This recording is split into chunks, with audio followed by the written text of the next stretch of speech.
in my opinion, when organizations are evaluating a terminology partner, there's a few key things that they should look for. So the first one being a partner that has pride in accuracy and it's credible data. So you want someone that can provide clinically vetted and up-to-date terminology that's aligned to standards.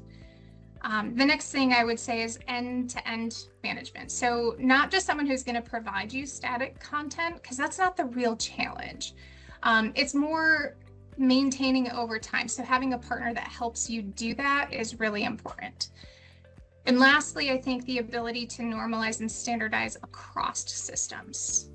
That's huge. Bringing together data from different sources, formats, and code sets into a single consistent foundation.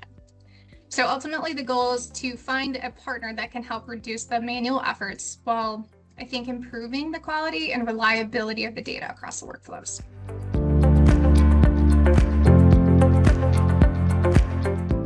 IMO Core Procedure helps organizations take what can be very fragmented, messy, inconsistent data and turn it into something clean, standardized, and maintainable.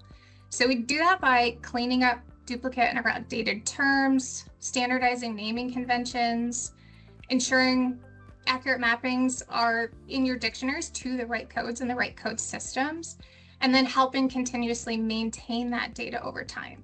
So instead of teams constantly reacting to data issues, having to manually maintain that, you're going to work from a well-structured, governed foundation that supports ordering, documentation, billing, and reporting.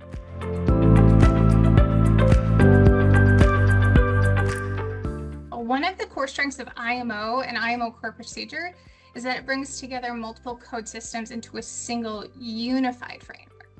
It maps, it aligns clinical terminology to standards like, as you mentioned, CPT, HCPCS, LOINC, SNOMED. And what that means in practice is that clinicians can work with familiar, human readable terms that make sense to them. While the system is going to ensure everything is correctly linked to the underlying standardized codes needed for interoperability, reporting, reimbursement, and so forth.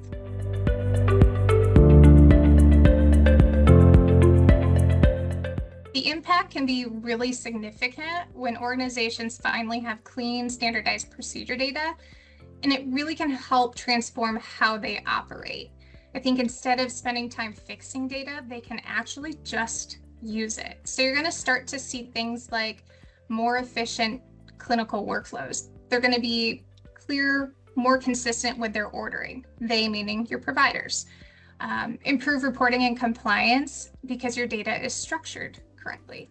You'll see better financial performance, stronger interoperability, and all of that is because that foundational data is built accurately. It's also going to create a foundation for more advanced use cases like analytics, population health, AI, a big one here in the market, because the data is finally consistent and trustworthy. So it's not just a data improvement, it's an operational and strategic unlock.